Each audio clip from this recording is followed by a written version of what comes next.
శ్రీరంగసింహగిరిదేశికపాదసేవా ప్రాప్తాఖిల ద్రవిడ వేద రహస్య జాతం శ్రీగౌతమాన్వయజమాశ్రిత భాగధేయం గోపాలదేశికమహం శరణం ప్రపద్యే వాధూలాన్వయ సంజాతమప్పలార్య తనూభవం గోపాలాచార్య సచ్ఛాత్రం వందే వెంకటదేశికం శ్రీవాత్స్య వరదాచార్య పౌత్రం తత్పద సంశ్రయం తాతార్యతనయం వందే రఘునాథాహ్వయం గురుం కాశ్యపాన్వయ సంజాతం నారాయణ పదాశ్రితం శ్రీమన్నారాయణం వందే యతీశ్వర శ్రియాజుషం. సద్గ్రంథాధ్యయన సంగోష్ఠిని ఈనాటి వ్యాసంగానికి సాదరంగా ఆహ్వానిస్తూ కలిసి ప్రార్థన చేసుకుందాం. శ్రీపరాశర భట్టార్య శ్రీరంగేశ పురోహిత శ్రీవత్సాంకసుత శ్రీమాన్ శ్రేయసే మేస్తు భూయసే. భట్టార్య గంభీర హృదబ్ధి నిర్యద్దివ్యామృతస్య క్రమయేష భవ్యః శ్రీరంగరాజస్తవ నామ కోయం ధినోతి నిత్యం విబుధాంతరంగం. శ్రీ యతీశాన సిద్ధాంత సర్వస్వామలదర్పణ స్తవోయన్ రంగరాజస్య భక్త సంజీవనౌషధం. సప్త ప్రాకార మధ్యే సరసిజ ముకుళోద్భాసమానే విమానే కావేరీ మధ్యదేశే మృదుతర ఫణిరాడ్భోగ పర్యంక భాగే నిద్రా ముద్రాభిరామం కటి నికట శిరః పార్శ్వవిన్యస్త హస్తం పద్మాధాత్రీకరాభ్యాం పరిచిత చరణన్ రంగరాజం భజేహం. అతంత్రిత చమూపతి ప్రహిత హస్తమశ్వీకృత ప్రణీతమణిపాదుకో కిమితి చాకులాంతఃపురం అవాహన పరిష్క్రియం పతకరాజమారోహతః కరిప్రవర బృంహితే భగవతస్త్వరాయై నమః. శ్రీరంగేశయ శరణం మమాసివాచ్యావ్యాలోలత్కమలతటాకతాండవేన త్రగ్భూషంబరమయధాయధందధానః ధింగ్మామిథ్యనుగజగర్జమాజగంధ. ఈనాడు గోష్ఠికి స్వాగత వచనాలని తెలియజేస్తూ నిన్నటి పాఠ్యాంశాన్ని చాలా అందంగా, చాలా స్పష్టంగా, చాలా మధురంగా అందించినటువంటి మన నాగేశ్వరమ్మ గారిని మనసారా అభినందిస్తున్నాను. ఒక నిండు కుండలాగా చెప్పారు. విషయాన్ని వివరించటంలో ఏ రకమైనటువంటి కంగారు కానీ తడబాటు కానీ లేకుండా విషయాన్ని కూర్చుకోవడంలో ఒక గంభీరత కలిగి, అంటే ఆ విషయాన్ని ఏది ఎలా మనం ప్రతిపాదన చెయ్యాలి అనే దాన్ని తెలుసుకుని చాలా చక్కగా శ్లోకాన్ని, శ్లోకార్థాన్ని, ముందు చెప్పుకున్నటువంటి అంశాలని వివరించినటువంటి మన నాగేశ్వరమ్మ గారికి ఇతోధికమైనటువంటి ఆయుర్దాయం కలిగి, ఆరోగ్యం కలిగి, ఆనందంగా ఈ రకమైనటువంటి వ్యాసంగంతో తమ జీవితాన్ని సఫలం చేసుకోవాలి అని ప్రార్థన చేస్తున్నాను. ఈ వయస్సులో ఈ రకమైనటువంటి ప్రయాస, ఈ రకమైనటువంటి స్మృతి, ఈ రకమైనటువంటి ఉత్సాహము ఇవి ఉండడం చాలా అదృష్టం, వరం. దాన్ని ఆమె సద్వినియోగం చేసుకుంటున్నారు. ఆ శక్తి ఇలా వినియోగపడితే ఇంతమందికి కూడా ఆనందం కలిగేటట్లుగా సాగింది నిన్నటి పాఠ్యాంశ మననం. చిన్న చిన్న దోషాలు ఉన్నాయి, దోషాలు లేవని నేను అనటంలే. అపృథక్ సిద్ధత ఇలాంటి కొన్ని టెక్నికల్ టర్మ్స్ అనుసంధానం చేయటంలో దోషాలు వచ్చాయి. సరే, ఆ దోషాలు ఎలాగైనా వస్తాయి, దానికోసం కాదు. విషయ అవగాహన అయితే పరిపూర్ణంగా ఉంది. అయితే ఈ శ్లోకం విశిష్టాద్వైత సిద్ధాంత సంగ్రహం అని భట్టర్ వారు చెప్తున్నారు అని కాకుండా, భట్టర్ వారు విశిష్టాద్వైత సిద్ధాంత సంగ్రహం అని అనలే. వారు ఈ శ్లోకాన్ని చెప్పారు, ఇది విశిష్టాద్వైత సంగ్రహ సారము, విశిష్టాద్వైత సార సంగ్రహం అని అనిపించేటట్లుగా ఈ శ్లోకాన్ని మనకి చెప్పారు. అంటే సిద్ధాంతాన్ని అంతటినీ కూడా అందమైనటువంటి ఉదాహరణతో పొదిగి సారమంతా కూడా మనకి అందించినటువంటి వారు భట్టర్ వారు అని అనుకుందాం. మొదట నోట్ చేసుకోవడం మొదలుపెట్టాను దోషాలు, కానీ తర్వాత ఇంకా నోట్ చేయాలనిపించలేదు. నాకు వినిపిస్తున్నాయి కానీ అనిపించలేదు నోట్ చేయాలని. ఎందుకంటే అవి దోషాలు కావు. నిజానికి ఈ అవగాహన, దీన్ని ప్రజెంట్ చేసేటటువంటి తీరులో ఉండేటటువంటి శ్రద్ధ, ఆ ప్రజెంటేషన్ ఇవాళ చాలా బాగుంది తల్లి. భగవంతుడు మీకు పరిపూర్ణమైనటువంటి శక్తి సామర్థ్యాలని ఇచ్చి మీ జీవితాన్ని సద్గ్రంథ అధ్యయనంలో సఫలం చేయాలి అని ఆచార్యులని, పెరుమాళ్ళని ప్రార్థన చేస్తున్నాను. మంచి శ్లోకం ఇవాళ ఎవరు చెప్తారో ఎలా చెప్తారో అని అనుకున్నాను నేను. అంటే నెమలి ఆడడం ఇంతవరకు బానే ఉంటుంది, కానీ మళ్ళీ దాంట్లో ఉండేటటువంటి సిద్ధాంతాన్ని కూడా ఎలా ఇమడుస్తారు, ఎంతవరకు వెళతారు అనేది ఒక పరీక్షలాగా అనుకున్నాను. కానీ ఇవాళ ఆ పరీక్ష కాదు, నాకే పరీక్ష అన్నట్లుగా చక్కగా అవగాహన చేసుకుని గోష్ఠిని రిప్రజెంట్ చేశారు. అంటే గోష్ఠి వాళ్ళు కూడా విషయాన్ని ఇలా గ్రహిస్తున్నారు అనే ఒక తృప్తి నాకు కలిగేటట్లుగా ఇవాళ ఆమె మననం సాగింది. చాలా ఆనందంగా ఉంది. ఇక ఈనాటి వ్యాసంగాన్ని మనం శ్లోకానుసంధానంతో ప్రారంభం చేసుకుందాం. హర్తుం తమః సదసతీ చ వివేక్తుమీశో మానం ప్రదీపమివ కారుణికో దదాతి తేనావలోక్య కృతినః పరిభుంజతే తం తత్రైవ కేపి చపలాః సలభీ భవంతి. 35 నుంచి. మర్చ్యోత్థాయం విరించావధికముపరి చోత్ప్రేక్ష్య మీమాంసమానా రంగేంద్రానందవల్లీ తవ గుణ నివహం యౌవనానందపూర్వం న స్వార్థం స్పృష్టుమీష్టే స్ఖలతి పతిఫరం మూకలాయన్నిలిల్యే హంతైవం త్వద్గుణానామవధి గణనయోః కా కథా చిత్తవాచోః యథా ఇషితయే గుణానిధి నిధాయమారణ్యకేషు అమే మృదిమ చాతురీ ప్రణత చాపలక్షాంతయః దయా విజయ సౌందరీ ప్రభృతయోపి రత్నౌఘవత్ జగద్వ్యవహృతి క్షమా వరదరంగరత్నాపణే యమాశ్రిత్యైవాత్మం భరయ ఇవ తే సద్గుణగణాః ప్రధంతే సోనంతః సోసఘనశాంతోదితదశః త్వమేవ త్వాం వేత్థ స్థిమితవితరంగం వరద భోః స్వసంవేద్య స్వాత్మద్వయస బహుళానందభరితం ఆఘ్రాయైశ్వరగంధమీశ సదృశం మన్యాస్తవేంద్రాదయో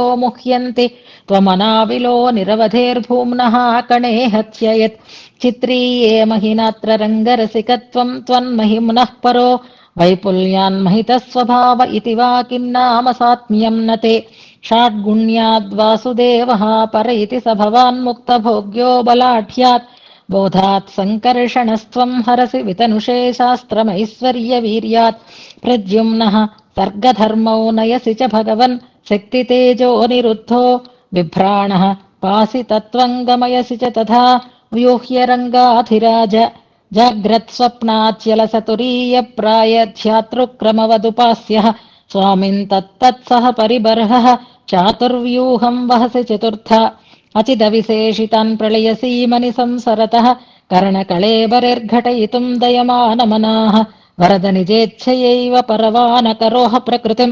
మహదభిమానభూతకర్ణావళికోరకిణి నిమ్నోన్నతం చ కరుణం చ జగద్విచిత్రం కర్మ వ్యపేక్ష సృజతస్తవ రంగశేషిన్ వైషమ్య నిర్ఘృణతయోర్న ఖలు ప్రసక్తిః తద్బ్రహ్మసూత్ర సచివాః శ్రుతయో గృణంతి స్వాధీనే సహకారి కారణగణే కర్తుః శరీరేధవా భోక్తస్వానువిధాపరాధ విధయోః రాజ్ఞో యథా శాసితుః ధాతుర్వార్థిజనే కటాక్షణమివ శ్రీరంగ సర్వస్వ తే స్రష్టుః సృజ్యదసావ్యపేక్షణమపి స్వాతంత్ర్యమేవావహేత్ ప్రళయ సమయ సుప్తం స్వం శరీరైకదేశం వరద చిదచిదాఖ్యం స్వేచ్ఛయా విస్తృణానః ఖచితమివ కలాపం చిత్రమాతచ్యధూన్వన్ అనుశిఖిని శిఖీవ క్రీడసి శ్రీ సమక్షం.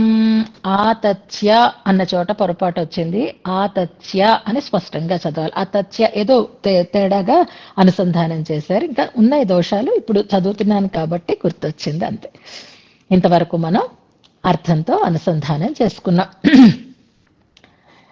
ఇవాళ నిన్న శ్రీ విష్ణు సహస్రనామ స్తోత్రాన్ని దగ్గర పెట్టుకున్నట్టే ఇవాళ నాలాయన దివ్య ప్రబంధాన్ని దగ్గర పెట్టుకోండి. చాలా రోజులే మనం ప్రమాణ తిరట్టు అనుసంధానం చేసుకోవటంలే. ఇవాళ మనం కొన్ని విశేషాంశాలని చెప్పుకోబోతున్నాం. సందర్భం వచ్చింది కాబట్టి, మళ్ళీ మళ్ళీ ఇలాంటి అవకాశం దొరకదు కాబట్టి, నిన్నటి శ్లోకంలో చెప్పుకున్న అంశాలను బట్టి ఇంకొన్ని విశేషాంశాలని ఇవాళ చెప్పుకోబోతున్నాం మనం. అదైన తర్వాత ఇంకొక ప్రకరణం ప్రారంభం అవుతోంది కాబట్టి ముందున్న వాటిని కొంచెం రివిజన్ చేసుకుంటున్నాం. అంటే ఇవాళ చెప్పుకునే శ్లోకానికి ఉండే అవతారిక అలాగే ఉంటుందన్నమాట. అయితే ఈ నాలాయిర దివ్య ప్రబంధం అని ఎందుకంటున్నాను అంటే, సమయం ఉంటే చదువుతాం, అయినా దగ్గర పెట్టుకోండి, మీరైనా తర్వాత నోట్ చేసుకుందరు కానీ ముందు పాసురాలు చెప్పేస్తాను నేను. మనకి వ్యాఖ్యానంలోనే ఉంది ఒక పాసురం, అది 3వ పత్తు 6వ దశకం 5వ పాసురం. 3, 6, 5 తిరువాయిమొழிలో. అలాగే తిరుమాలైలో ఒక పాసురం మన పుస్తకంలోనే వ్యాఖ్యానంలోనే ఉంది, వండిన మురళుం షోలై అనేటటువంటి పాసురం 14వ పాసురం. ఇంకా 2 పాసురాలు, ఒకటి తిరుచెంద విరుత్తంలో, ఒకటి నాన్ముగన్ తిరువందాదిలో. తిరుచెంద విరుత్తంలో 44వ పాసురం, నాన్ముగన్ తిరువందాదిలో 24వ పాసురం. ఇవి నోట్ చేసి పెట్టుకోండి. చదివే అవకాశం మనకి కలగాలి అని పెరుమాళని ప్రార్థిద్దాం. ఆ రకంగా మనం విషయ వివరణ చేసుకుందాం. నిన్నటి శ్లోకం చక్కగా నాగేశ్వరమ్మ గారు ఇప్పుడు వివరించారు కాబట్టి, పరమాత్మ ఈ జగత్తుకి ఉపాదాన కారణం కూడా అవుతున్నాడు. కేవలం నిమిత్త కారణం మాత్రమే కాదు, సహకారి కారణం కూడా ఆయనే, త్రివిధ కారణములు ఆయనే అనేది సిద్ధాంతం. జగత్కారణత్వం అనేది ఆయన త్రివిధ కారణభూతుడై జగత్తుని ఆయన సృష్టిస్తాడు. నిన్న మనం మయూర దృష్టాంతాన్ని చెప్పుకున్నాం. ఇలాగే ఆయన ఉపాదాన కారణం ఆయనలోంచే వస్తుంది, ఆయనలోనే లీనమవుతుంది అనుకోవడానికి ఇంతకు ముందు కూడా మనం ఒక శ్లోకాన్ని చెప్పుకున్నాం. దృష్టాంతం ఇది కాదు, అంటే ఉదాహరణ ఇది కాదు, కానీ ఉపాదానం అవుతున్నాడు అని చెప్పినటువంటి శ్లోకం గుర్తు చేసుకుందాం. ఇందులోనే 31వ శ్లోకం, కార్యేనంతే అనేటటువంటి శ్లోకం. అక్కడ దేన్ని ఉదాహరణగా ఇచ్చారు అంటే ఊర్ణనాభవు విభావ్య అన్నారు. ఇంతకు ముందు మనం ఉపాదాన కారణం స్వామి అని చెప్పడానికి, ఈ జగత్తంతా కార్యభూతమవుతోంది అని చెప్పడానికి మనం ఊర్ణనాభిని అంటే శాల పురుగుని ఉదాహరణగా చెప్పుకున్నాం. మళ్ళీ అవసరం వచ్చినప్పుడు కచ్చపాన్ని కూడా చెప్పుకుందాం అనుకోండి. ఇప్పటి వరకు మనం ఈ ఈ గ్రంథంలో తెలుసుకున్నవేవి ఈ ఉత్తర శతకంలో అంటే ఊర్ణనాభి ఒకటి, మయూరము ఒకటి, అది కూడా శిఖి అన్నారు, శిఖిని అని 2 పదాలు ప్రయోగించారు అని నిన్న చెప్పుకున్నాం. అందులో ఆడనెమలికి ఆ అవకాశం లేదు, మొగనెమలికే పురి విప్పి నాట్యం చేసేటటువంటి స్థితి ఉంటుంది అనడంలో ఒక అద్భుతమైనటువంటి సంప్రదాయార్థం కూడా ఇమిడి ఉంది అని తెలుసుకున్నాం. జగత్కారణభూతుడు స్వామి ఒక్కడే, అమ్మకి కేవలం అనుమంతృత్వం లేదా ఆమోదించుట అనేటటువంటి స్థాయి ఉంటుంది అని మనం నిన్ననే చెప్పుకున్నాం. నిన్న ఇందులో మనకి శిఖి అని పేరు చెప్పారు, నెమలికి పదాన్ని వాడారు. ఇంకొన్ని పదాలు కూడా మనం నిన్న నేర్చుకున్నాం. ఒకటి శిఖండి అనేటటువంటి శ్రీ విష్ణు సహస్రనామ స్తోత్రంలో ఉండేటటువంటి నామము. శిఖండము అంటే అద్భుతమైనటువంటి తేజస్సు అనర్థం. శిఖండ అంటే నెమలి యొక్క పింఛము అని కూడా ఒక అర్థం వస్తుంది అనమాట. ఆ అద్భుతమైనటువంటి తేజస్సు కలిగిన వాడు కనుక శిఖండి అంటారు అని అక్కడ విష్ణు సహస్రనామ భాష్యాన్ని కూడా మనం చెప్పుకున్నాం.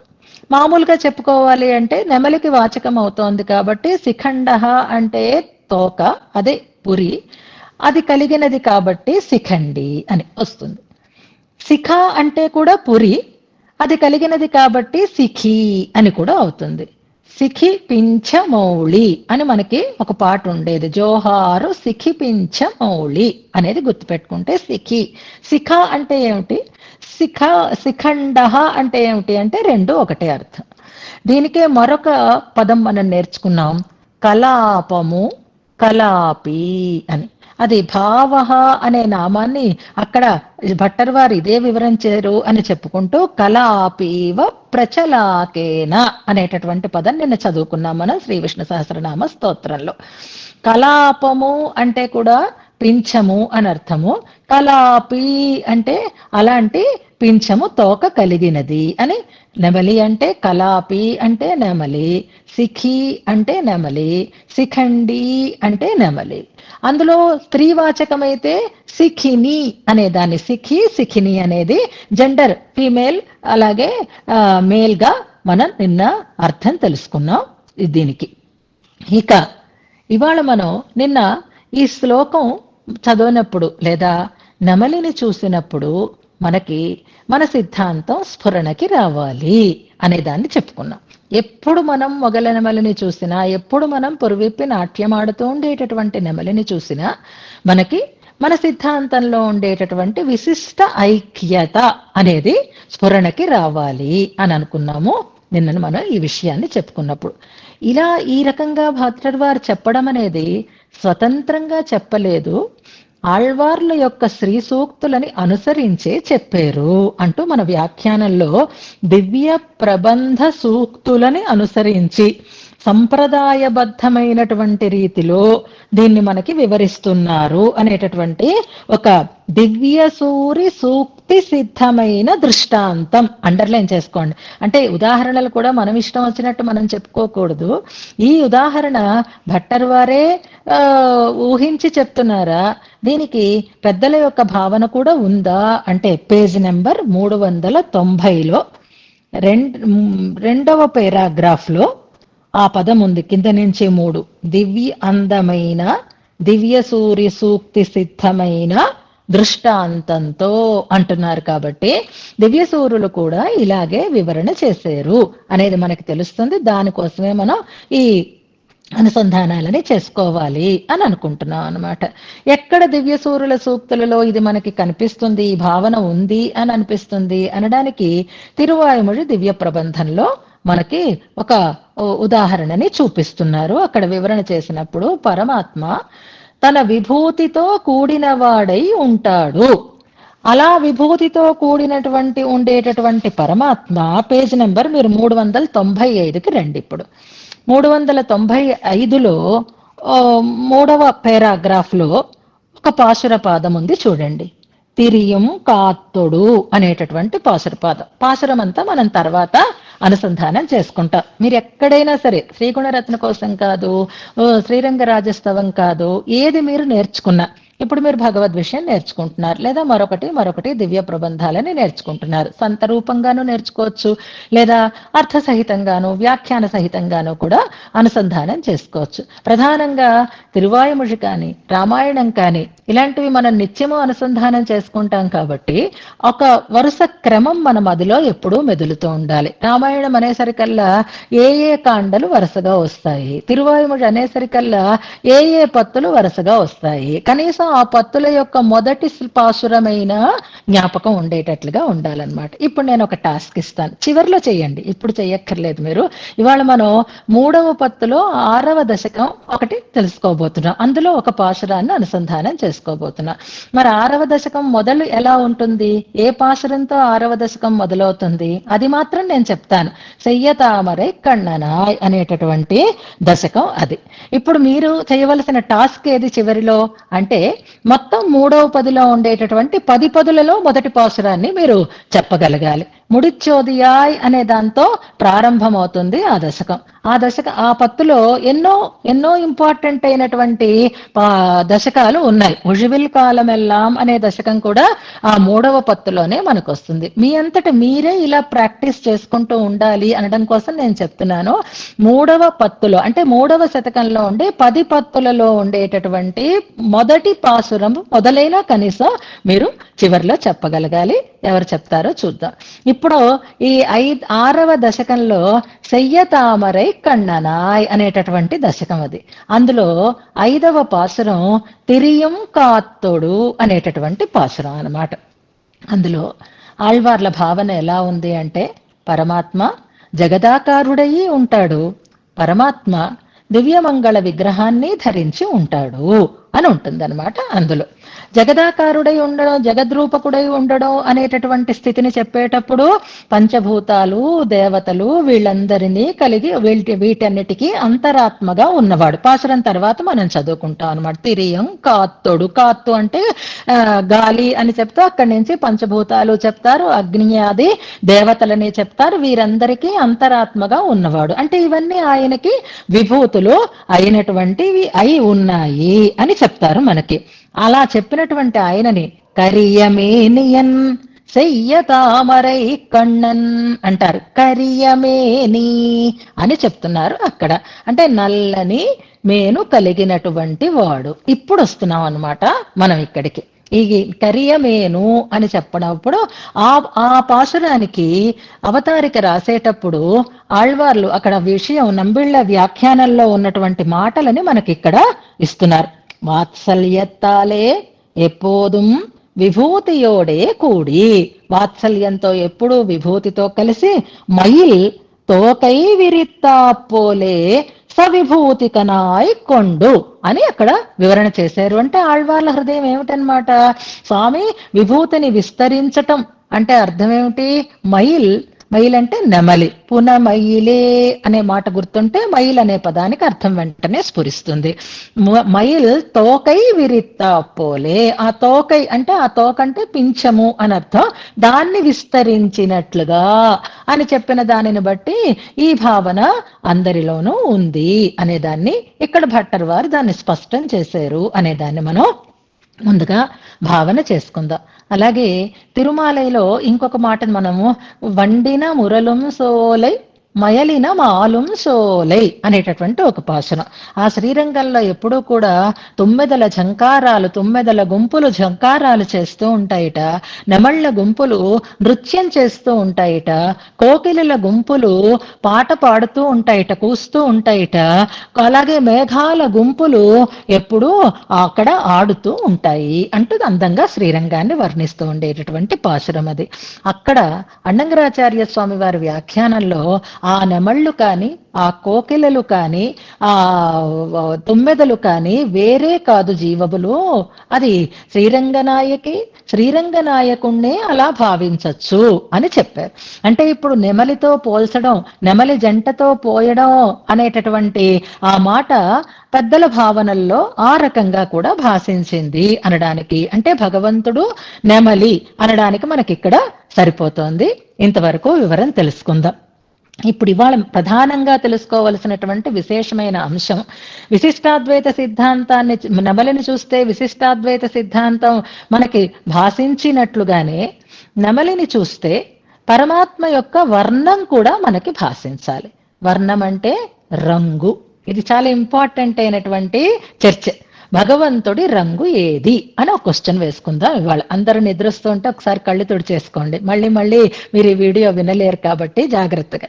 భగవంతుడు ఏ వర్ణంలో ఉంటాడు, భగవంతుడి రంగు ఏది అనేదాన్ని ఇవాళ మనం తెలుసుకోబోతున్నాం.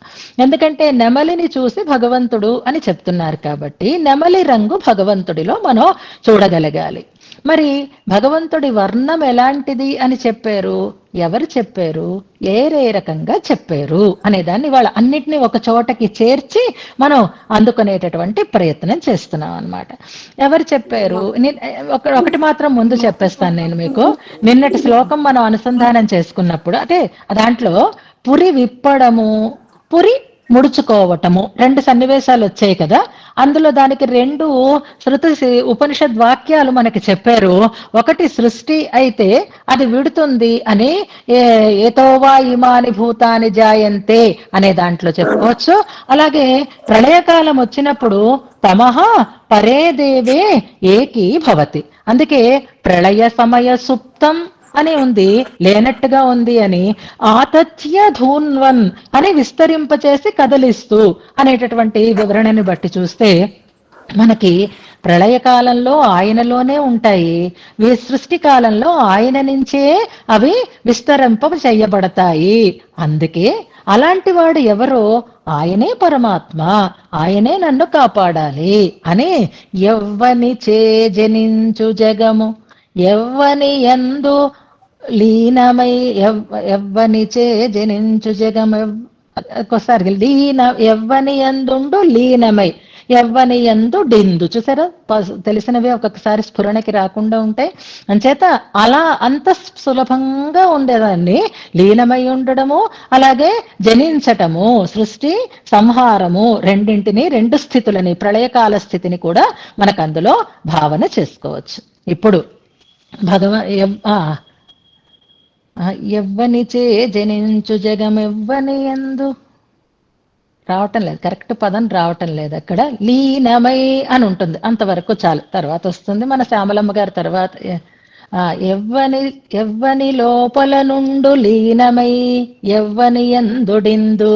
అది ఎవ్వని లోపల నుండు లీనమై, అది మనకి కావాలి. లోపల లీనమై ఉంది, ఎవ్వనిచే జనించు, బయటికి వస్తోంది. అంచేత ఉపాదాన కారణము నిమిత్త కారణము అన్నీ అయిన వాడే మళ్ళీ సంహారం కూడా చేసి కడుపులో పెట్టుకునేటటువంటి వాడవుతాడు. ఆయనే పరమాత్మ, ఆయనే నాకు దిక్కు అని ఈ సారాన్ని అక్కడ సులభంగా మనకి అందించారు. ఇప్పుడు రంగు దగ్గరికి వచ్చేయండి. ఇప్పుడు మనని క్వశ్చన్ అడిగారు, భగవంతుడి రంగు ఏది అని. అంటే ఎవరెవరికి ఏం తెలుసునో చెప్పుకుందాము అని చెప్పుకుందాం. అంటే అన్మ్యూట్ చేసేసుకోకండి, లేదా ఎవరెవరు ఎలా చెప్పారో తెలుసుకుందాం మనం ముందరగా. ఇప్పుడిప్పుడే చదివిన పాశురంలో మనకి ఏమని చదువుకున్నాం మనం అంటే కరియమేనియన్ అని చదువుకున్నాం. నల్లని రంగు అని ఆళ్వార్లు ఎక్కువగా ప్రయోగించటం మనం నీలమేనియమ్మానే అని అంటారు. ఇప్పుడు నెమలిని చూసి కదా మనం నిర్ధారణకి రావాలి. నెమలిగా పరమాత్మని మనం సేవించినప్పుడు నెమలిలో ఉండేటటువంటి రంగులేవి అనేదాన్ని మనం ముందు తీసుకోవాలి. నెమలి కంఠవర్ణం అంటే మయూరగ్రీవా సాదృశ్యం అని చెప్పడం చేత నెమలి కంఠంలో ఎన్ని వర్ణాలు ఉంటాయి అంటే నీలవర్ణం ఖచ్చితంగా ఉంటుంది. నీలవర్ణంతో పాటుగా బంగారు వర్ణం కూడా ఉంటుంది. ఆ బంగారు వర్ణంతో పాటుగా గ్రీన్, ఒక డార్క్ గ్రీన్ షేడ్ కూడా ఉంటుంది. 3 అంటే నీల, హరిత,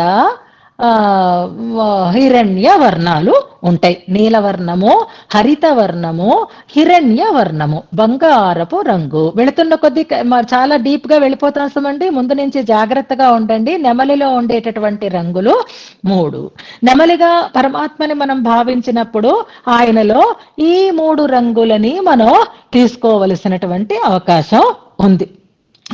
ఇంకా పచ్చమామలైపోయని అని అదొకటి మరకత వర్ణం తిరుమాలైలో ఆళ్వార్లు భావించారు. కరియమేని సాధారణంగా ఇది చెప్తూనే ఉంటారు. అంటే ఇప్పుడు మనకి ఆళ్వార్ల భావనలలో 2 మాటలు గుర్తొచ్చాయి. ద్రావిడ వేద ప్రమాణంగా మనం తీసుకుంటే అసలు ముందు మనకి పరమ ప్రమాణమైనది ఏది అంటే తత్వ నిరూపణంలో అంటే ఆదౌ వేదాహ ప్రమాణం. ఆదౌ వేదాహ ప్రమాణం, మొట్టమొదట వేదములు ప్రమాణము అంటున్నారు.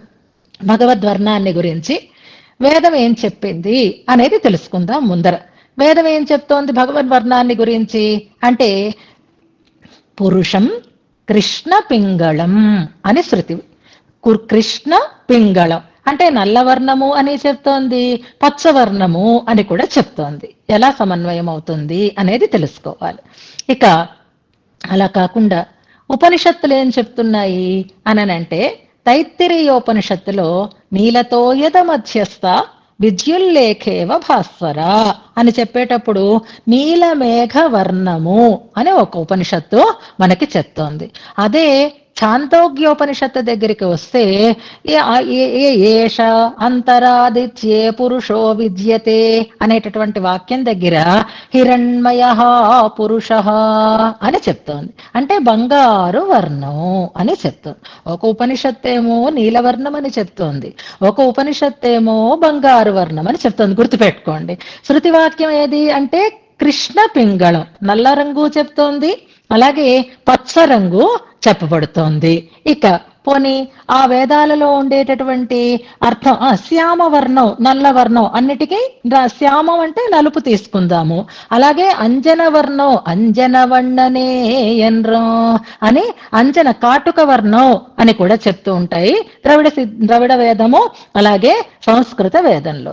మరి సంస్కృత వేదం మనకి సరిగ్గా అర్థం కాకపోతే మనం ఏ దీంట్లో తెలుసుకోవాలి అంటే వాటికి ఉపబృంహణాలు కొన్ని ఉన్నాయి. ఆ ఉపబృంహణాలు పురాణాలు నిన్న అనుకున్నామే, స్మృతి, ఇతిహాస, పురాణాలు అన్నిట్లా. ఇతిహాస శ్రేష్టమైనటువంటి రామాయణం దగ్గరికి రండి. వాల్మీకి భగవానుడు స్వామి వర్ణాన్ని ఏమని చెప్పారు అంటే, మనకి సుందరకాండలో వాల్మీకి భగవానుడు తెలిసిన వారి చేత చెప్పించాడు. ఎవరి చేత అంటే హనుమంతుడు కమలపత్రాక్ష అలా చెప్పాడు. రంగు గురించి చెప్పినట్టు స్పష్టత మనకి లేదు. కానీ అమ్మ చెప్పింది, సీతమ్మ చెప్పింది. ఎందుకంటే ఎప్పుడూ ఆయనతో కలిసే ఉంటుంది కాబట్టి ఆమె చెప్పింది, మా ఆయన బంగారు రంగు అని చెప్పింది. మా ఆయన వర్ణం బంగారు వర్ణం అని చెప్పింది. అలా ప్రత్యేకించి చెప్పిందా అంటే, ఆ బంగారు వర్ణం కలిగినటువంటి ఆ తిరుముఖాన్ని నేను ఎప్పుడు చూస్తానో కదా అనంది. కచ్చిన్న తద్హేమ సమాన వర్ణం తస్యాననం పద్మ సమాన గంధి అనేటటువంటి రామాయణ వాక్యం తీసుకుందాం. అంటే సీతాదేవి అబద్ధం చెప్తుందా? రంగు మారుస్తుందా? కానీ రాముణ్ణి గురించి మనం ఎప్పుడు తీసుకున్నా సరే నల్లని నీలమేఘస్య రామం నీలమేఘశ్యాము అనే అంటాం. అంటే ఇప్పుడు అమ్మ చెప్పిన మాట అన్వయించాలి, అసలైనటువంటి నీలమేఘ వర్ణము అన్వయించాలి. ఇతిహాసాన్ని బట్టి మనం ఏం తెలుస్తోంది అంటే హేమ సమాన వర్ణం అంటే ఒక ఉపనిషద్ వాక్యం ఇక్కడ మనకి సమన్వయం అనేటటువంటి అవకాశం ఉంది. ఇక అవతారాలు ధరించినటువంటి రీతిలో స్వామి దగ్గరికి వస్తే శ్రీకృష్ణుడు అడ్రస్ లేకుండా అయిపోయాడు, కనపడకుండా అయిపోతే వెతుక్కుంటూ వెళుతున్నారు. వెతుక్కుంటూ వెళ్ళినప్పుడు ఐడి చూపించి డీటెయిల్స్ చెప్తున్నారు గోపికలందరూ కూడా. ఏమని అడుగుతున్నారు? మొట్టమొదట కలరే చెప్తున్నారు. ఏ కలర్ లో ఉన్నాడని చెప్తారు అంటే నల్లని వాడు పద్మనయనం బులవాడు అంటూ అక్కడ మళ్ళీ నల్ల రంగు చెప్తున్నారు. అంటే ఇప్పుడు ఇన్ని రకాలైనటువంటి కన్ఫ్యూజన్స్ లో మనం ప్రధానంగా వివేచన చేసుకోవలసినటువంటి అంశం ఎక్కడ వస్తుంది అంటే నీలవర్ణము, హిరణ్య వర్ణము. ఉపనిషత్తులు రెండు రకాలుగా చెప్పాయి కాబట్టి దీన్ని ఎలా సమన్వయం చేసుకోవాలి అనంటే ఒక రూపంలో ఉన్నప్పుడు ఒక వర్ణము, మరొక రూపంలో ఉన్నప్పుడు మరొక వర్ణము అని చెప్పుకోవచ్చు అంటారు. సూర్యమండలాంతర్వర్తి అయి ఉండేటటువంటి స్వామి హిరణ్యవర్ణుడై ఉంటాడు. పరవాసుదేవుడై ఉండేటటువంటి స్వామి నీలతోయద మధ్యస్థ అన్నట్లుగా ఉంటాడు అని చెప్పుకోవచ్చు అని అనుకోకండి. ఈ వర్ణాలన్నీ కూడా అన్ని రూపాలలోనూ మనం దర్శించవచ్చు. ఈ నీలవర్ణం కానీ, ఈ అంజన వర్ణం కానీ, ఈ హిరణ్య వర్ణం కానీ స్వామి రూపంలో తప్పకుండా ఉంటాయి. ఎలా ఉంటాయి అనడానికి ఇప్పుడు తెలిసిన వాటి దగ్గర నుంచి వెళదాం. మనం తెలిసినవి తీసుకుందాం, ఆ తర్వాత తెలియని వాటి దగ్గరికి వెళదాం. మనకి తెలిసినది అని అనుకుంటున్నది గోదాస్తుతి. 3 రంగులు కనిపించాలి ఇక్కడ. 3 రంగులు కనిపించలో 3 రంగులు ఏమనుకున్నాం మనం? ఒకటి ఆకుపచ్చ అని అనుకుంటున్నాము, ఒకటి పసుపు పచ్చ హిరణ్యవర్ణము అని అనుకున్నాము, ఒకటి నీలవర్ణము అదే శ్యామవర్ణము అని కూడా అనుకోండి. దీనికి వేదాంత దేశకులు అందంగా చెప్పేశారు. హాయిగా ముగ్గురు వరుసగా ఉంటారు కదండి, మధ్యలో ఆయన ఉంటాడు నీలవర్ణము, పక్కన ఒక ఆవిడ ఉంటుంది బంగారు వర్ణము, పక్కన ఇంకొక ఆవిడ ఉంటుంది నల్ల రంగు గరిక పచ్చ. ఈ 3 రంగులు కలిసిపోతున్నాయి అందుకే అన్నారు.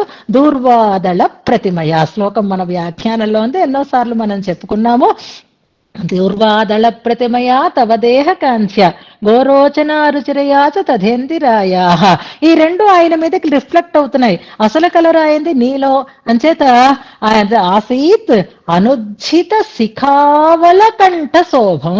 శిఖావళం అంటే నెమలి, అనుజ్జిత శిఖావళ కంఠ శోభం, నెమలి కంఠ వర్ణం కలిగిన వాడు అయినాడు ఆయన అని వేదాంత దేశకులు క్లియర్ గా సులభమైనటువంటి రీతిలో ఒక సమన్వయాన్ని మనకి చేసి ఉన్నారు. అంచేత అక్కడ మయూరాన్ని చూస్తే మనకి స్వామి వర్ణం గుర్తుకి రావటానికి ఇదిగో దేవేర్ల ఇద్దరి రంగులు కూడా ఆయన మీద రిఫ్లెక్ట్ అవుతూ ఉండటం వల్ల అని మనకి తెలుస్తుంది.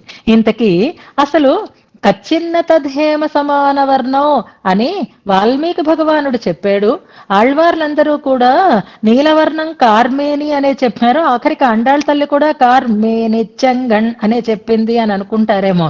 కాదు కాదు, పెద్దవాళ్ళు ఏం చెప్పారో అది చూడండి. పెద్దవాళ్ళ మాట ఎప్పుడైనా ప్రమాణం. ఆ పెద్దవాళ్లలో ముదలాళ్వార్లు ఉన్నారు కదా, వారు పరమాత్మ దర్శనాన్ని చేశారు. ముగ్గురు ఒకేసారి చేశారు. చేసిన దాన్ని ఒక ఆయన చెప్పారు. ఏమని చెప్పారు ఆయన? తిరుక్కండేన్ పొన్మేని కండేన్ అంటే అప్పుడు ఆయన నీలవర్ణుడే కనపడ్డా, హిరణ్యవర్ణుడే కనపడ్డాడు. చూడండి, ఒక్కొక్కళ్ళు ఒక్కొక్క భావనలో చెప్తూ ఉంటే వాల్మీకి భగవానుడి మాట అక్కడ మనకి స్పష్టమవుతోంది. పొన్మేని అంటే ఆయనది బంగారు వర్ణం అని కూడా మనకి స్పష్టంగా ఉంది. నీలవర్ణము ఉంది, కాటుక వర్ణము ఉంది, హరిత వర్ణము ఉంది, బంగారు వర్ణము కలిగి ఉన్నాడు ఆయన కదా. ఇప్పుడు మనం ఇన్ని ప్రమాణాలని తీసుకున్నప్పుడు వేదాంత దేశకుల వర్ణన ఒకటి మనకి సరిపడింది. ఇప్పుడు ఇంకొకటి మనకి దీంట్లోనే ఇచ్చారు, కనక మరకత అంజన అనేటటువంటి సుందర బాహుస్తవం శ్లోకాన్ని ఒక్కసారి జ్ఞాపకం చేసుకుందాం. సుందర బాహుస్తవంలో ఆ స్వామిని గురించి చెప్పేటప్పుడు అంతకు ముందు ఏం చెప్పారు అంటే, అబ్జపాదమరవిందలోచనం పద్మపాణితలం అంటూటటువంటి శ్లోకం అంజన ప్రభం అన్నారు అక్కడ. అంటే నల్లటి రంగు కలిగినటువంటి వాడు అని చెప్పి కేవలం ఆ నలుపునే కాకుండా 3 వర్ణాలని చక్కగా మనకు అక్కడ చెప్పారు. చాలా బాగా చెప్పుకున్నాం. మీకు గుర్తుందో లేదో, కనక మరకత అంజన ద్రవాలు అని కనక ద్రవము బంగారాన్ని కరిగించి సారము, అలాగే మరకతం అంటే పచ్చ, అలాగే అంజనం అంటే కాటుక. ఈ మూడింటిని వేరువేరుగా కరిగించి వడగట్టి ఆ వడగట్టినటువంటి సారాన్ని ఒక చోట కలిపితే ఏ వర్ణం వస్తుందో ఆ వర్ణంతో ప్రకాశిస్తూ ఉండేటటువంటి వాడు పరమాత్మ అని. ఆ మూడింటిని కలిపేసాం అనుకోండి, మరకతాన్ని అంటే పచ్చని పచ్చమామలై పోల్మేని వెనకని మనం చెప్పుకున్నాం కదా. అంచేత మరకత వర్ణము అంటే ఆకుపచ్చ అనుకుందాం, అదే గరిక పచ్చ అని తర్వాత మనకి ఇందులో కల్పిస్తుంది. అలాగే కనక బంగారము, తర్వాత అంజన వర్ణం, అదే శ్యామమాన తిరుమేని అంటారు, నీలమేని అని అనుకోండి. ఈ మూడింటిని విడివిడిగా సారం తీసి ఆ మూడింటిని కలిపేస్తే ఇప్పుడు మళ్ళీ మూడింటిని విడదీయండి అంటే విడదీయడానికి అవుతుందా? ఈ 3 ద్రవాలని సారాన్ని కలిపితే అచ్చు పోస్తే ఎలా ఉంటుందో ఆ కలర్ లో ఉంటాడు పరమాత్మ. అది ఆయన యొక్క అద్భుతమైనటువంటి తేజస్సు రూపము అని మనకి కూరత్తాళ్వాన్ సుందర బాహుస్తవంలో స్పష్టంగా చెప్పి ఉన్నారు కదా. ఇప్పుడు అలాంటి స్వామి యొక్క వర్ణం ఇన్ని రకాలని కూడి ఉంటుంది అనంటే ఈ హిరణ్మయ వర్ణము అలాగే ఈ అంజన వర్ణము శ్యామ వర్ణము ఈ రెండిటికి తేడా లేదు సుమండి అనేదాన్ని ఇక్కడ మనం గుర్తుపెట్టుకోవాలి. అంటే బంగారపు రంగు వేరు, అలాగే నల్లని రంగు వేరు, లేదా నీల వర్ణము వేరు అని మాత్రం అనుకోవద్దు. ఎప్పుడైనా భగవంతుణ్ణి బంగారం వర్ణుడు అని అంటుంటే రుక్కుమాభం అనే అంటారు, ఆయన హిరణ్య వర్ణ అనే చెప్తారు. కాకపోతే ఈ చెప్పడంలో ఉండేటటువంటి ఒక సామ్యం, ఒక అర్థం, ఎలా మనం అర్థాన్ని గ్రహించాలి అనంటే బంగారంలా పచ్చగా ఉంటాడు అని కాదు అర్థం, బంగారంలా మెరిసిపోతూ ఉంటాడు అని అర్థం అనమాట. ఆయన రంగు ఏదైనా కావండి, ముఖం చంద్రుడిలా ఉంది అంటే ఆహ్లాదకరంగా ఉంది అని ఎలా అనుకుంటున్నామో ఒక సామ్యం, బంగారంతో సామ్యాన్ని చెప్తున్నారు. బంగారం ఎలాగైతే తేజస్సుతో మెరుగుతో ప్రకాశంతో ఎలా మెరిసి పడుతూ ఉంటుందో పరమాత్మ యొక్క కాంతి కూడా అలాగే మంచి తేజస్సు మంచి మెరుపుని కలిగి ఉంటుంది, బంగారంలా మెరిసిపోతున్నాడు అని చెప్పుకోవాలన్నమాట. అంటే బంగారపు రంగు కలిగిన వాడు అనడం కంటే హిరణ్యవర్ణుడు అన్నప్పుడు బంగారంలాగా హిరణ్మయ ఇది రూప సామాన్యాత్ అని అక్కడ మనకి ఉపనిషత్ వివరణ చేసినటువంటి ఉపనిషత్ భాష్యాన్ని అందించినటువంటి మహానుభావుల యొక్క మాటలని ఇందులో ఇస్తున్నారు. ఇంత మంచి వ్యాఖ్యానాలు మనకి దొరికాయని సంతోషంతో దీన్ని విడిచిపెట్టకుండా మీకు చెప్తున్నాను. ఇవన్నీ వెతుక్కోవాలంటే మనకి దొరికేవి కాదు. తైత్తిరీయంలో నీలతోయద మధ్యస్థ అనుంది, ఛాందోగ్యంలో హిరణ్యవర్ణుడు అనంది, లేకపోతే ఆదిత్యవర్ణం అని కూడా మనకి కనిపిస్తూ ఉంటుంది. మరి రెండిటికి సామ్యం ఎలాగా అనంటే ఆయన వర్ణం బంగారంలాగా మెరిసిపోతూ ఉండేటటువంటిది అని మనం చెప్పుకోవాలి. బంగారం లాంటి రంగు అంటే బంగారం రంగు లాంటి రంగు అని కాదు, బంగారంలా మెరిసిపోయేటటువంటి వర్ణము కలిగిన వాడు అని అర్థం చెప్పుకోవాలి అని ఒక వివరణ మనకి చేస్తూ ఉంటారు.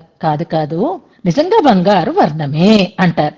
ఇప్పుడు గుర్తుపెట్టుకోవాల్సిన అంశం ఏమిటి అంటే, బంగారం ఏ రంగులో ఉంటుందండి? బంగారం ఏ రంగులో ఉంటుందండి అంటే వేరే చెప్పాలా? బంగారం అంటే మనకు ఎంత ఇష్టమో, బంగారం మనకి ఎంత తెలుసో, మనం ఎంత ధరిస్తున్నామో మనకి తెలుసు కదా.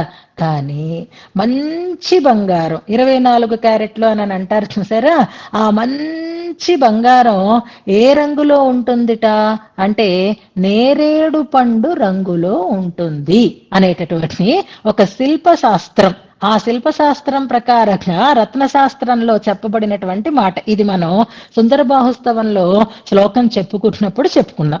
బంగారాన్ని అష్టాపదం అని అంటారు. అందులో కూడా 8 విధాలు ఉంటాయి అని అంటారు.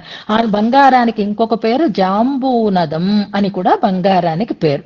జాంబూనదం అంటే బంగారము అని అర్థము, జాంబూనదం అంటే నేరేడుకాయ అని, నేరేడు పండు అని కూడా అర్థం అన్నమాట.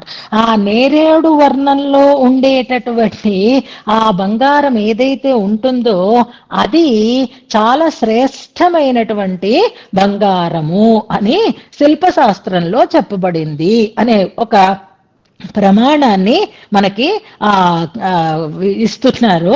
అది ఎవరు చేసినది వ్యాఖ్యానం అని అంటే పేజ్ నెంబర్ మీరు 394లో ఉంటుంది. అండర్లైన్ చేసి పెట్టుకోండి. తత్ర మయూర కంఠచ్ఛవి శుద్ధ హేమ ఇది శిల్పశాస్త్రానుసారాత్ శ్యామత్వ సిద్ధి. సంస్కృతం తెలియకపోతే అనువాదం కూడా ఉంది చూడండి. శుద్ధమైన బంగారం నెమలికంఠం యొక్క వర్ణాన్ని కలిగి ఉంటుంది అని శిల్పశాస్త్ర వచనాన్ని బట్టి శ్యామత్వం సిద్ధిస్తుంది. అంటే బంగారు వర్ణంలో ఉండడము, నల్లగా ఉండడము, ఈ రెండింటినీ మనం ఎలా సమన్వయం చేసుకోవచ్చు అంటే మయూరకంఠ రంగులో ఉండేటటువంటిదే శుద్ధ హేమము అని చెప్పబడింది. ఇది ఎవరు చెప్పిన మాట అంటే తాత్పర్య చంద్రిక అని భగవద్గీతకి వేదాంత దేశికులు ఒక అద్భుతమైనటువంటి వ్యాఖ్యానాన్ని మనకి అందించారు. గీతకి మనకి గీతాభాష్యం భగవద్రామానుజులు అందించినట్టే ఆ భగవద్రామానుజుల గీతాభాష్యానికి తాత్పర్య చంద్రికని అందించారు వేదాంత దేశికులు. ఇందాక మనం గోదాస్తుతి శ్లోకంలో వేదాంత దేశికుల సూక్తినే విన్నాం. వేదాంత దేశికులు చెప్పినదే అది దూర్వాదళ ప్రతిమయ అనేది. మరొక నిరూపణ ఎక్కడ అంటే ఉపనిషద్ భాష్యాలని అనుసరించి ఇది ఎక్కడ చేశారు వారు అంటే భగవంతుని యొక్క అవతార రహస్యాన్ని గురించినటువంటి ప్రశ్నలు, వాటికి సమాధానాలు ఉంటాయి మనకి 4వ అధ్యాయంలో. నువ్వేమిటి ముందు పుట్టావు, అప్పుడు ఎవరికో చెప్పానంటున్నావు అని అర్జునుడు అడిగితే నేను ఈ పరిత్రాణాయ సాధూనం ఈ శ్లోకాలన్నీ వస్తాయి చూసారా ఆ అధ్యాయంలో అన్నమాట. అప్పుడు స్వామి చెప్తాడు, నువ్వెప్పుడు పుడతావు, ఎలా పుడతావు, ఎందుకు పుడతావు, ఇలాంటి ప్రశ్నలన్నింటికీ సమాధానం చెప్తూ మేం పుడితే మాకు పాంచభౌతికమైనటువంటి దేహం వస్తుంది, మరి నువ్వు పుడితే నీకు ఎలాంటి దేహం ఉంటుంది, నువ్వు కూడా పాంచభౌతికమైనటువంటి దేహాన్నే ధరిస్తావా లేక నీకు సహజంగా ఉండేటటువంటి దివ్యమైనటువంటి దేహాన్ని ధరించి ఉంటావా అంటే ఆయన చెప్పాడు అజోపిసన్ అవ్యయాత్మ భూతానాం ఈశ్వరోపిసన్ అంటూ నేను ప్రకృతిం స్వాం అధిష్టాయ నా యొక్క దివ్యమైనటువంటి ప్రకృతిని అనుసృష్టించే నేను వస్తాను, నా దేహం పాంచభౌతికమైనటువంటి దేహము కాదు అని చెప్తారు. అక్కడ పరమాత్మ యొక్క దివ్య దేహ వర్ణాన్ని గురించినటువంటి వ్యాఖ్యానం చేస్తూ ఆయన నీలవర్ణుడు, ఆయన దివ్యమైనటువంటి తేజస్సు అని చెప్పడం కోసం ఈ వివరణ చేస్తూ అక్కడ ఆ ఉపనిషద్ వాక్యాలని గురిస్తూ ఎలాంటి ప్రకృతి స్వామధిష్టాయ అన్నప్పుడు ఎటువంటి ప్రకృతి అని అంటే ఆదిత్య వర్ణం అంటూటువంటి ఉపనిషద్ వాక్యాలు అక్కడ రామానుజ భాష్యంలో ఉంటాయన్నమాట. ఆ వాటికి వివరణ చేస్తూ ఆ ఆదిత్యవర్ణుడు అవుతాడు, హేమవర్ణుడు అవుతాడు అంటే అర్థం ఏమిటి అంటే ఈ నల్ల రంగుకి అది ఎలా మనం సమన్వయం చేసుకోవచ్చు అంటే శుద్ధ హేమము జాంబూనదన్ రంగులో ఉంటుంది, మయూరకంఠ చెవిని కలిగి ఉంటుంది అనేటటువంటి ఒక మాటని మనకి చెప్పారు. అది ఎందుకు అలా ఉంటాడు మరి పరమాత్మ ఆ రంగులో ఎందుకుంటాడు అనంటే అక్కడే తత్ర హేతుశ్చ సంప్రదాయ గమ్య అని ఉపనిషద్ భాష్యకారులు మనకి రాస్తారు. అంచేత భగవంతుని వర్ణం నెమలికంఠపు వర్ణము. ఎందుకు అలా ఉంటాడు అనేది సంప్రదాయజ్ఞులకి తెలుస్తుంది. సంప్రదాయం తెలిస్తే తెలుస్తుంది. అంటే దాన్ని ఆ స్వామి ఎప్పుడూ అమ్మతో కలిసి ఉంటాడు కాబట్టే బంగారపు ఒక టిష్యూ లాగా ఆ వర్ణం ఉంటుంది, సహజంగా నీలవర్ణం ఉంటుంది అని అంటారు. ఆ మెరుగు అనే మాటనే, ఆ తేజస్సు అనేటటువంటి మాటనే మనకి ఆముక్తమాల్యదని ఒక అద్భుతమైనటువంటి శ్లోకంలో పద్యంలో మనకి చెప్తారు. మహానుభావులు ఎంత మంచి మంచి గ్రంథాలు రాశారో ఇలాంటివన్నిటినీ ఒక చోట చేర్చి మన ఆచార్యులు రఘునాథాచార్య స్వామి వారు ఈ సిద్ధాంత రహస్యాలని తెలియజేస్తూ ఎన్నో వ్యాసాలని రాశారు. అందులో తత్వోపహారము అనేటటువంటి ఒక పుస్తకం ఉంది వారిది. లతాకుమారి గారు తప్పకుండా చదవండి. విశిష్టాద్వైతము సంప్రదాయ అదే ఆముక్తమాల్యద విశిష్టాద్వైత తత్వము అనేటటువంటి ఒక వ్యాసం ఉంది. అందులో ప్రతి దాంట్లోనూ ఎక్కడెక్కడ విశిష్టాద్వైత సిద్ధాంతాన్ని మనకి చక్కగా పొందుపరిచి ఇచ్చారు అనే దాన్ని చెప్తూ అందులో మనకి ఆముక్తమాల్యద శ్రీకృష్ణదేవరాయలు ఎందుకు రాశారు అంటే ఆయన ఒక దేవుడు కళలో కనపడ్డాడు. ఎవరైనా శ్రీకాకుళ ఆంధ్రదేవుడు అనేటటువంటి ఆయన కళలో కనపడ్డాడు, అందుకే ఆయన శాసించేయడం రాస్తున్నాను అంటాడు. భగవంతుడు రామచంద్రుడు కలలో కనపడి రాయమని చెప్తే పోతన భాగవత రచన చేశారు అనేది మనకు బాగా ప్రసిద్ధి. అలాగే ఆముక్తమాల్యద రచనకి కూడా శ్రీకాకుళాంధ్రదేవుని యొక్క ఆజ్ఞగా కృష్ణదేవరాయలు రచించాడు అని ముందు ప్రకరణంలో ఉంటుంది మనకి. ఆ కనిపించినటువంటి ఆ శ్రీకాకుళ ఆంధ్రదేవుడు ఎలా ఉన్నాడు అని ఒక సీస పద్యంలో వర్ణిస్తాడు ఆయన. నీల మేఘము డాలు అంటూ ఒక పదం, నీలమేఘం లాంటి వాడు అని అంటూ మెరగు చామన ఛాయమేనివాడు అంటారు. మెరగు చామన ఛాయమేని అనేటటువంటి మాటని తీసుకుని స్వామివారు అందంగా అక్కడ వివరణ చేస్తున్నారు. మెరగు చామన ఛాయమేని అంటే ఆ మెరుగు ఏమిటి అంటే ఎప్పుడూ లక్ష్మీ విశిష్టుడై ఉండుట అని నీలమేఘముడాలు నీలమేఘము గుర్తు రావటం లేదు, కీలు చేయగజాలు అంటూ వస్తుంది అనమాట. మనకి కావలసిన పాట మెరగు చామన ఛాయమేని అనేటటువంటి మాట అనమాట. ఆ చామన ఛాయమేని అనడంలో ఏ ఛాయని మనం తీసుకోవాలి? చామన ఛాయగా ఉంటుందని మనం అంటూ ఉంటాం చూసారా. అంటే అక్కడ నలుపే ఎక్కువ ఉంటుంది, తెలుపు తక్కువగా ఉంటుంది, కానీ మెరిసి పడిపోతూ ఉంటుంది. ఆ మెరగు అన్నదాన్నే ఈ ఆదిత్య వర్ణుడు అని, హిరణ్మయ వర్ణుడు అని వీటన్నింటినీ కలుపుతూ అక్కడ మయూర గ్రీవా సమానమైనటువంటి రంగుని కలిగి ఉంటాడు అని అంటారు. అంచేత ఉపనిషద్ వాక్యాలు స్వామి యొక్క వర్ణాన్ని చెప్పడంలో వైవిధ్య అంటే వ్యతిరేకతని చూపించలేదు.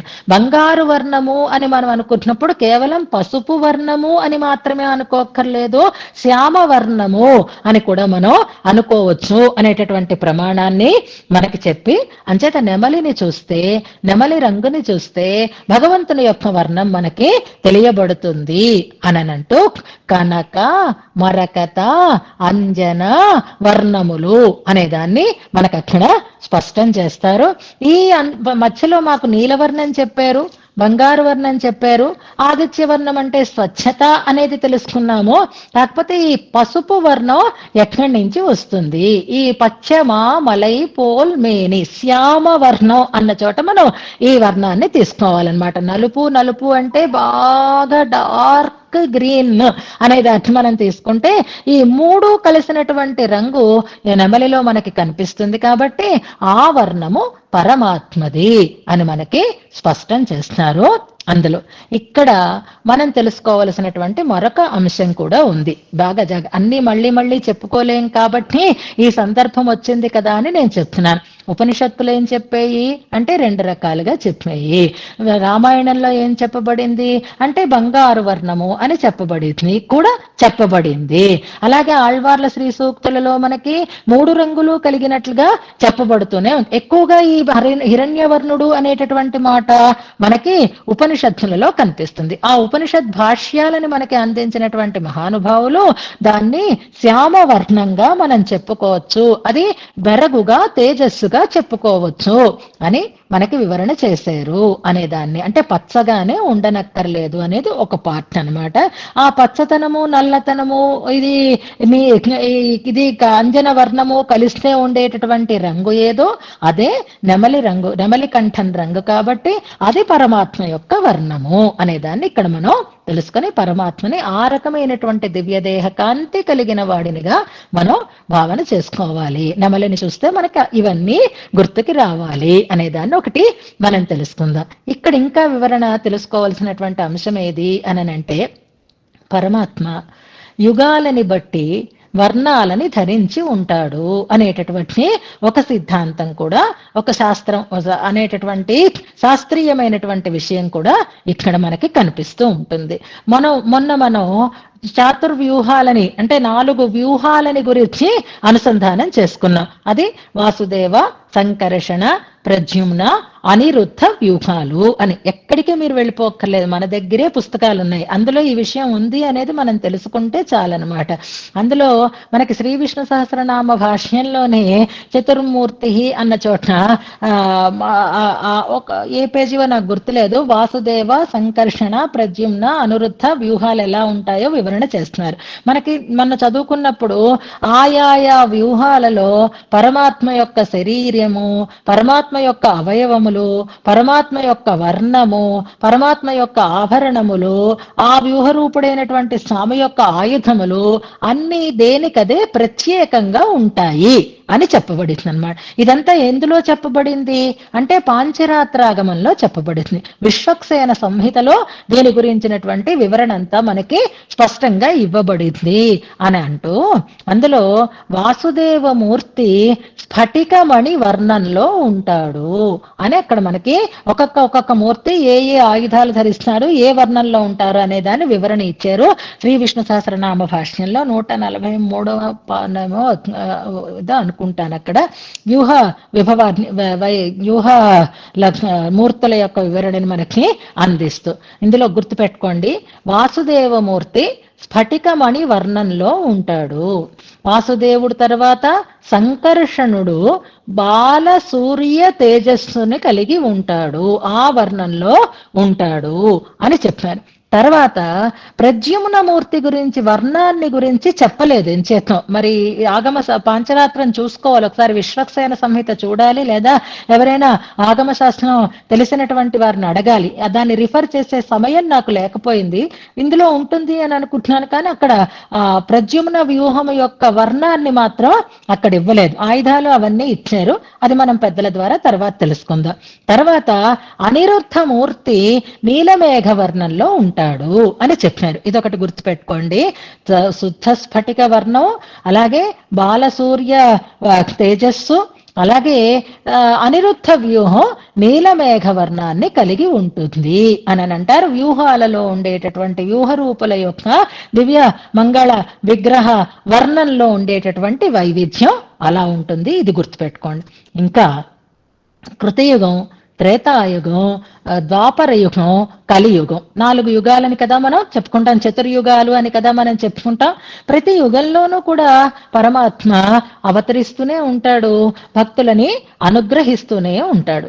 నిజానికి ఆయన ఎలాంటి వాడు అంటే, ఇందాక సుందర బాహోత్సవంలో చెప్పుకున్నట్టుగానే అంజన ప్రభం అని ముందు చెప్పి తర్వాత 3 రంగులని చెప్పినట్లుగానే తిరుచ్చంద విరుత్తం అనేటటువంటి దివ్య ప్రబంధంలో, ఆ ప్రబంధాన్ని అనుగ్రహించిన ఆళ్వార్లు ఎవరో మనకి తెలుసు కదా.